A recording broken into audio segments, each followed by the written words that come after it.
Hey everyone, Victor back here with the Coffee with Experts. I know you've been waiting a long time to talk more about SEO, PR, journalism, content, and I saw the comments, I saw how much you were, anxious for somebody like this, and I got you. We have here Olha Kolomakina with us. Olha, how are you doing today?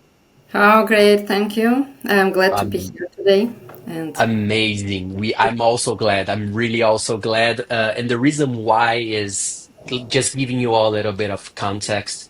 Ola is the head of marketing at Erbis. Erbis is, I can say, an IT consultant firm, Ola. Is that a correct term?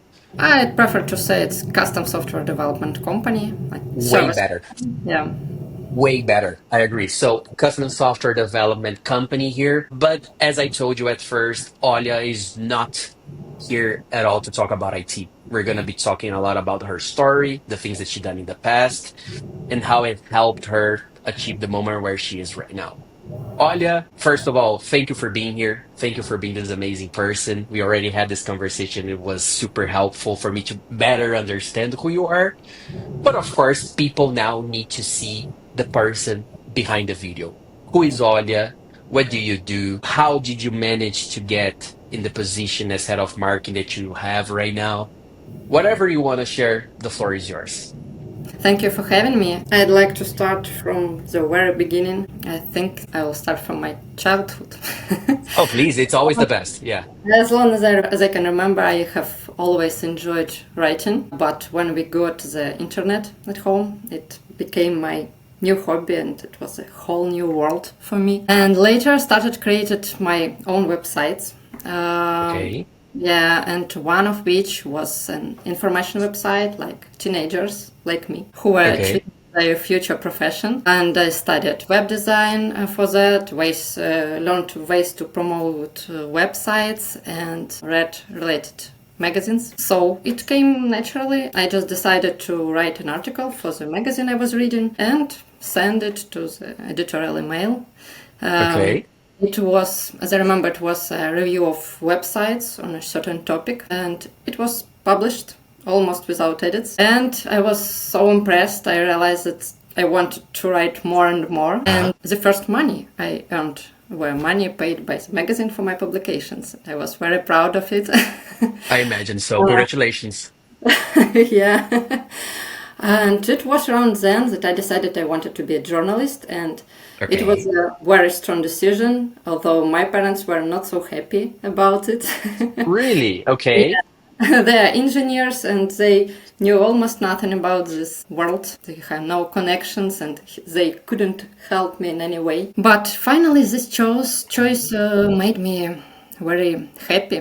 I studied journalism at university and had a great opportunity to practice in a real newsroom, and it went so well that I was offered a full-time job at the newspaper while still studying. So I needed to make a choice between the university and newspaper. It was I hear not you. easy. And this experience obviously it honed my written skills, but it taught me a lot of less obvious skills. For example, the tolerance to rejections, certain persistence in communications, and ability to see the same situation from different perspectives. So, to make the story a bit shorter, I eventually was promoted to the position of deputy editor in chief, and this was my first managerial experience. Hmm. Uh, what is also was very interesting for me. It's When like was this? new. You mean as a newspaper? Yeah, when did it happen? It happened when I was, I think, 20, 21, maybe. Okay. I was pretty Okay. young, but I'm glad that I had such an opportunity. It can be hard to manage as a team of people who are older than you and sometimes Oh, are yes, it is. more experienced, but it was a period when we started to move to digital from this transition from printed to digital, and Okay. it was the beginning of that shift that I witnessed later. It's rather the second part of the story about the transition from journalism to marketing, because Oh, it was sparked like a combination of factors, both personal and industry driven. It hmm. was 20, it was a Okay. financial crisis, and as a journalist, I was witnessing firsthand how printed media suffered from this crisis. And it was converged with the rise of the internet, and it Hmm. presented both challenges and opportunities that intrigued Hmm. me. And what really catalyzed the transition was my growing interest in how media were adapting to this new digital era. I attended a lot of training courses from people who had created and promoted successful digital media, and then I realized that I want to be among them. I want Hmm. to learn all things marketing. I mean, digital marketing, first of all. And I saw many of the skills I have developed as a journalist, like storytelling, research, interviewing, ability to quickly understand and communicate as complex topics, that all the skills were valuable in the marketing world. Yeah, and this decision led me to pursue roles in social media marketing. It's where I decided to start. It was pretty easy to start there for me.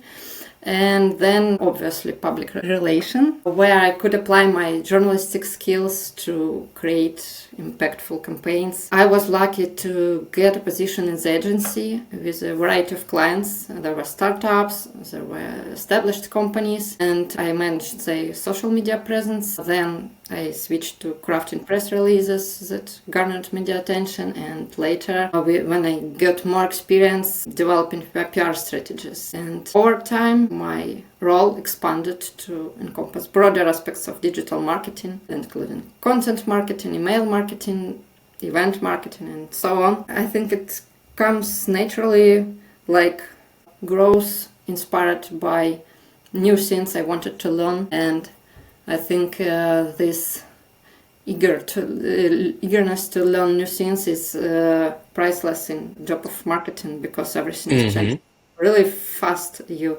Yeah. need to keep up with all these new things. Yes. Oh yeah.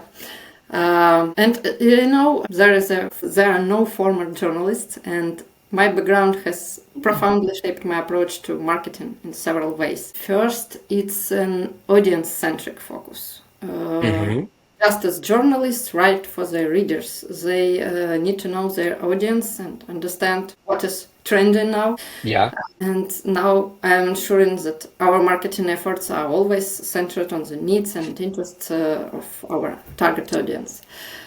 Second, I'd like to say about deadline-driven mentality, because Okay. fast-paced nature of journalism, it kind of prepared me for the quick turnarounds often required in marketing projects. Today, for example, you have a big budget, tomorrow cut costs, and you need to adapt the whole strategy and change it rapidly. So yeah, it was really helpful for me. Also, journalism taught me to quickly grasp new subjects and adapt to changing situations. Okay. I also want to say about research skills, which are important for journalists and for marketers as well. And it can help also in developing data-driven strategies, because you need to inform your decisions with numbers. Of course. And also experience in creating content for various mediums. I worked in printed media, in digital media, on TV as well. It translates well into developing diverse marketing materials, and I think it's a great experience. So Yeah. uh, I think it can be like beneficial for each person studying, maybe not marketing but public relations, for sure, for sure. I agree. Yeah, and this blend of skills, journalistic skills and marketing knowledge, it allows me to create more authentic, engaging, and effective marketing strategies. Which is where I wanted to reach out because I'm new in this SEO market. I was first in the social listening one. So content writing wasn't a thing that I was paying too much close attention. Now, of course, we know, especially in 2025, with AI, is one of the hottest conversations in any marketing table, right? Yeah, Everybody's asking for content. At which degree do you use AI? How much do you use AI for your content? Short or long? Video, text. So we have so much different formats for content nowadays. Hearing about your expertise and the things you've been through before AI. you've done a lot. You've done a lot of things with no help, no tech help whatsoever, and that's commendable. Congratulations for achieving so much. But we now live in an era where if Olya was here in her 18 years old, she wouldn't need that much hustle. She wouldn't need that much to burn the midnight oil trying to understand how it works across different formats because AI can help, Yeah, right?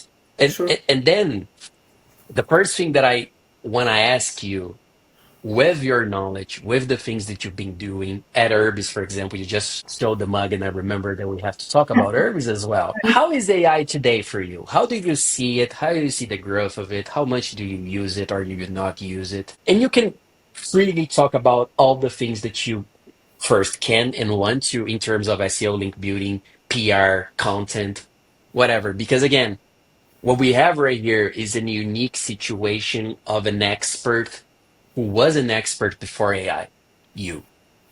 And we want to learn about how much AI helped this expert grow these last few years. So please, whatever you can say, I'm pretty sure everybody's interested to know more. Yeah, that's a good question. I know at first I was a bit skeptical, and I remember this. But nowadays, I think AI is already something without which it's impossible to imagine effective marketing, especially content marketing. Yeah.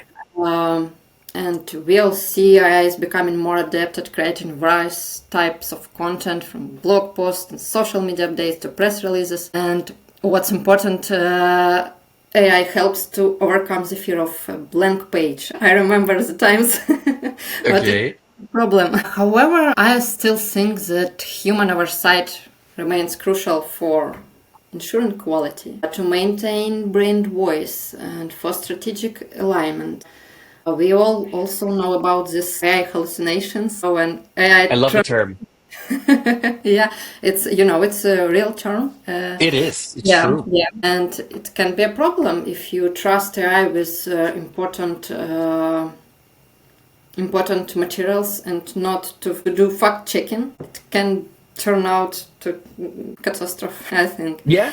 So Yeah. we should benefit from all this strong sides of AI. For example, it enables super hyper personalization of content, messaging based on individual user data and preferences. We should use it, of course, to optimize content for search engines. And I think Sure. without It's in AI the tools, name. yeah, because without AI tools, it's a bit of painful. They allow to do it way more faster and effectively. AI is also very valuable for PR monitoring and crisis management. It can help monitor brand mentions and across various platforms and alert PR teams to potential issues in real time. So timing is important here. That's why I think while AI is transforming many aspects of marketing, it's important to know that human creativity and strategic thinking and emotional intelligence remain crucial. And the most effective approach, just for me, it's a combination of those AI-powered tools and human expertise Yeah. to create True. more data-driven and personalized strategies. I agree. And do you, I mean, of course you do. You are the head of marketing at Erbis. You are a company who uses B2B email marketing tools, who talk to people, who have your own marketing efforts and strategies. And of course, it all changed too much as well since you started compared to nowadays. How does a normal day in the office looks for you in these marketing terms? Do you have a preferred channel nowadays? Do you have a preferred method that you like to work with? Because again, remember, those who are watching us, they may be inspired by the things that you do. And we have a lot of people who are watching us who are beginning their life in the marketing sphere. So whenever people like you come here, I always ask this to help those who are in need, of course. And I'm pretty sure that you have some pretty good advice as well. Yeah, so to reiterate your question, you would like to hear about my favorite channel or like how I What do you manage like? channels every The day? second one. The second one. Okay. Um, Once again, it depends on realities of the company you operating in, and Yeah. for each company this answer will be can be But very the different. different, yeah. Yes, Yeah. of course. Also, it depends on the marketing budget you have, because, of course, it's differentiates your approach to marketing strategy you build. Of course. Still, a person who relies strongly on content marketing, but with Okay. mind and uh, also I still believe in power of PR, and I know it's still important for B2B companies as well, not only for Hmm. C. And the beginning of the year is redefining our marketing strategy. Part of my day is strategizing and researching. Of course, part of the day is managing teams and having calls with agencies we work with team members, solving some ad hoc issues. Uh, Hmm. that's it. It's hard to it can be hard to balance between long-term tasks and also strategizing things, Yeah. and those tasks who should be done like not immediately but relatively fast. So my goal for this year is to learn how to maintain my focus and, of course, prioritize things to understand what works best, not only in marketing, but in wider sense, like uh, personal approach to work. Makes I'd sense. like to be as effective as possible. So, Yeah, and that's the word. Everybody wants to be as effective as possible but as yeah, well. but you We have need a to. lot of distractions. Hmm. Because when you, for example, enter LinkedIn to post some update on the company's page and you see all these new posts in your personal newsfeed. You know what I mean then. Yes, I feel this every day. The overwhelming situation of opening up, especially you and I, we work remote.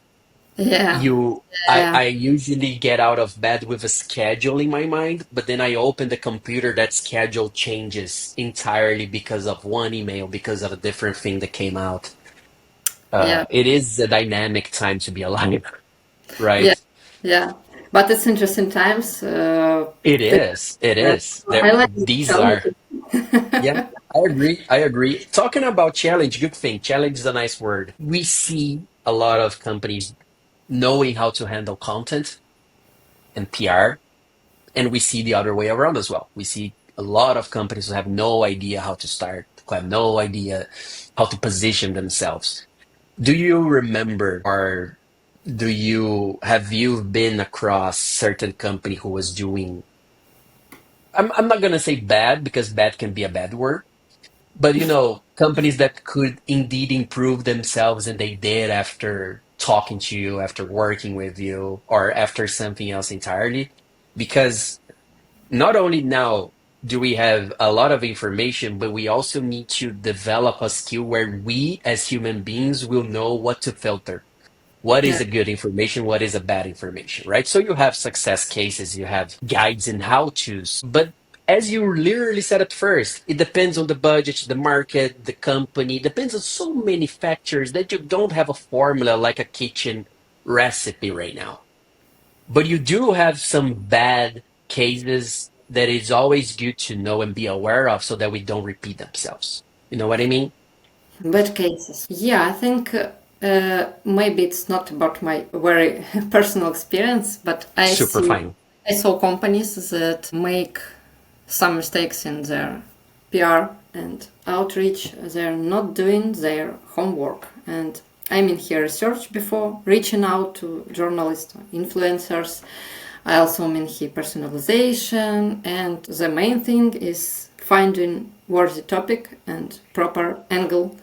And this often manifests as generic templated pitches that are sent in mass without Yes. consideration for the recipient's specific interests or audience. I understand it can be hard for persons who doesn't have this experience as an editor or journalist. Sometimes they can't understand what is really relevant, but I believe it can be earned by reading the media or the blog or the other platform you're reaching out to. And this mistake I mentioned before, it can be particularly damaging because it's not only reducing chances of getting coverage, but it can also harm relationships you've built with these contacts. Agree.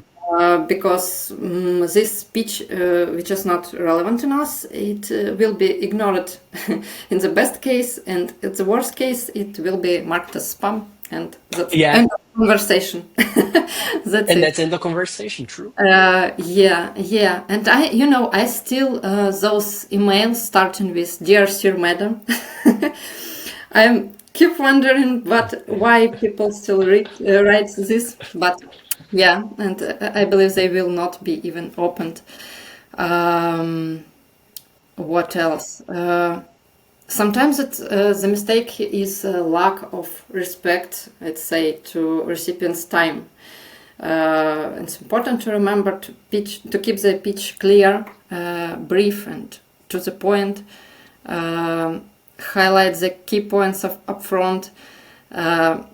In the best case, it should be as short as possible. So, question, sentence you write in this message, and please don't start from "I hope this email finds you well." Oh, yes. That's Yes. another thing that can be really boring for every person who gets all these tons of outreach emails. So I believe focus on building value-driven relationships with your media contacts. You can build a connection with which can lead to more opportunities. Maybe not now, but in the future, definitely. I agree. I agree. And you're talking about the outreach. I think with the short experience that I have in SEO, outreach does look like one of the areas where people are struggling the most. Outreaching to new publishers, outreaching to new medias, outlets, and everything else. I'm just wondering. I mean, of course, I know how it worked, but back then you had less information about the publisher you were reaching out to. You had less information about who was the person. You had less information about how it would work, but we know that it worked, right? Because people managed to grow in the SEO market. Companies managed to do so. So we know that it worked. And right now we are having this struggle where publishers get contacted every day asking for link exchanges, asking for placements, asking for Yeah, anything else. yeah, And people don't give first, they just ask without giving, right? They're just like, hey, I do link building, link exchanging X and Y and Z. Do you want to buy links from me? It's not working anymore, yeah, right? exactly. We're tired. Even me as a link seller, I am getting emails and messages asking if I want to buy links. And you see, like, it's in a point where you're saying mass sent emails are being even more sent over. We're having more people reaching out. We're having more things reaching out. We're having more partners wanting to partner up, more companies, and we don't know at the end of the day who to work with because Yeah, you have so many different options, right? And then at the same time, as I told you, we have the relationships ongoing, the podcasts, the talkings, the meetings, the events, the conferences that can change with time. Maybe next year we'll be talking again and it's going to be a completely different market altogether. So, what I ask you, with knowing about your PR knowledge, journalism experience, the things that you're doing as head of marketing, what are you expecting for this future in marketing terms? Now, AI is becoming more and more mainstream, better and better. People are getting better at prompting. You're starting to see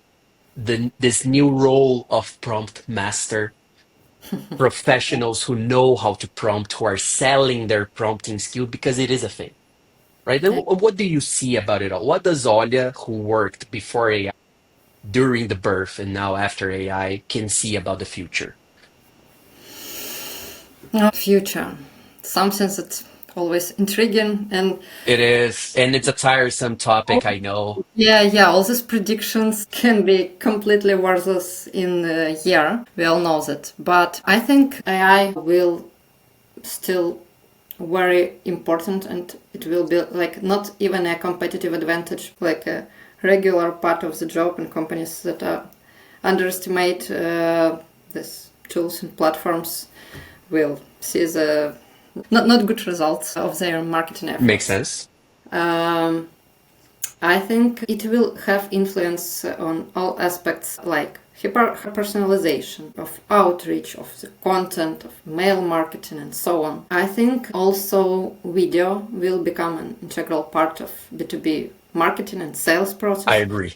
From product demos to customer testimonials, and even in LinkedIn we see this trend when video content gains way more attention than long reads. All these long reads.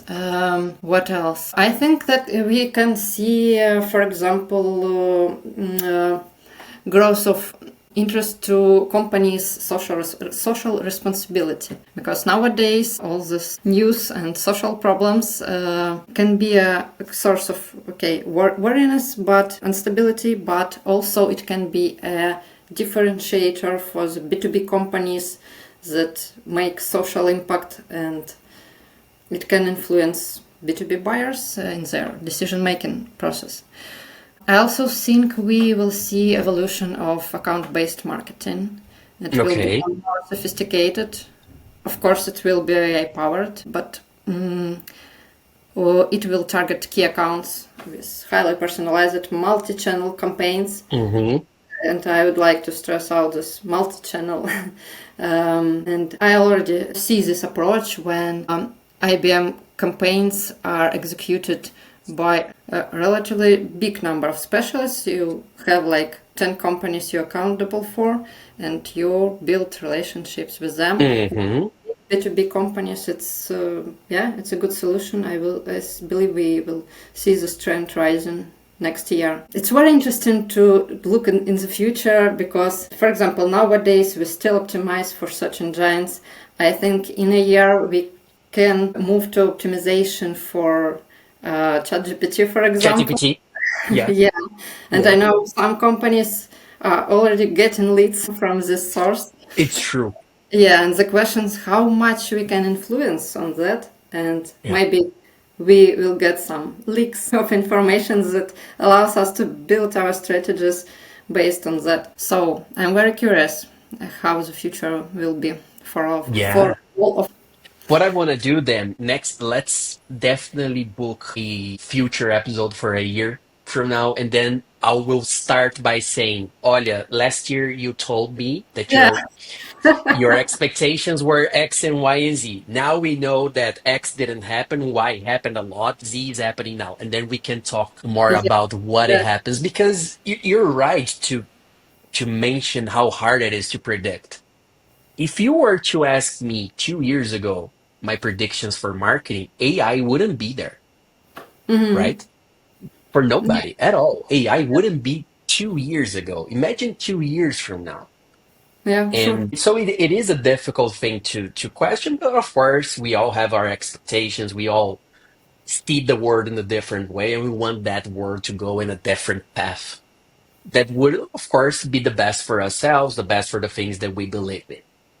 And then lastly, since our time is almost at an end, which is a sad moment because I feel like we have so much else to talk about. Do you have any specific advices that you would give for anybody who's watching us now?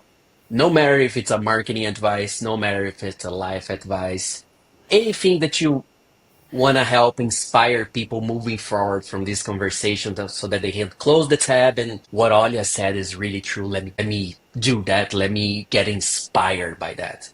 Because we were talking about marketing here. We were talking about the professional Olya. Now I want to see the personal one. I want to see the woman who, once she closes her remote day-to-day basis, what does she believe in? What does she want the world to be? What can you tell? What can you share? Wow. The first advice is to believe in yourself and your Great potential, one. and try to find people who will also share your beliefs, your values, and who will inspire you on daily basis. Because I believe the job should bring us joy and Yes, true. maybe happiness when it's possible. And we spent a lot of hours at our notebooks or whatever you have there. And it's important to spend this time with right people doing right things that you feel right for you. And Hmm. there can be advices. One size doesn't fit at all. Invest some time to understand what is your priorities, what makes you happy. Because, for example, managing teams is not a desired experience for everyone, and that's okay, that's fine. You don't need to move faster and higher. Sometimes we can find this happiness and inner peace in some more Small things. simpler things. Yeah, small Yeah. things. Yeah, exactly, exactly. So have fun at your job Have fun. and take time to find the proper place for you. What's better for you, what will inspire you, and what will help to wake up every day, energize it. Because I learned hard way that some jobs, some things drained our energy, and you can't achieve nothing. You can learn new things. You can be productive when your battery is out. So it's important to keep this battery on a decent Agree. level of energy. It's a nice one. Keep the battery always on. It's a nice Yeah, advice. yeah. Yeah, I love this. Keep the battery always on. I'm gonna tattoo this sentence to my arm now. Keep the battery always on. It was a great advice, really, really. Not Thank lying you. to you. Olha, look, this is it. This is, I believe, the first interaction we're gonna have out of several ones. People will definitely like what you told, and I am certain that you have more to share. So please come back in the future. I'll make sure to invite you over. I will be great. And Glad. yeah, Thank you. because again, you learn so much from the things that you've done. Having true knowledgeable experience and authenticity is what Google wants. So if Google wants this, who am I to not give it to the audience as well Yeah. by inviting you over again, you know? Yeah, yeah. That's the idea. It's all about authenticity nowadays, right? I agree with you. And It thank you. is. You gave me some things to think about for later. So, Oh, that's great. a That's lot. great. It was really great having you. For the folks who are watching us, every single link regarding Olha will be in the description down below. If you're Yeah. coming from LinkedIn or Instagram, leave a like, comment, share. We're just nice people wanting to spread good words here, right? And the more you who are watching us can help, the better. Olha, thank you so much for being here with us today. I hope you have an amazing year ahead. And for everybody else, let's stay tuned. Let's keep in touch. You know where to find me. Thank you, everyone. Thank you, Olha. Take Thank care. you. Take care.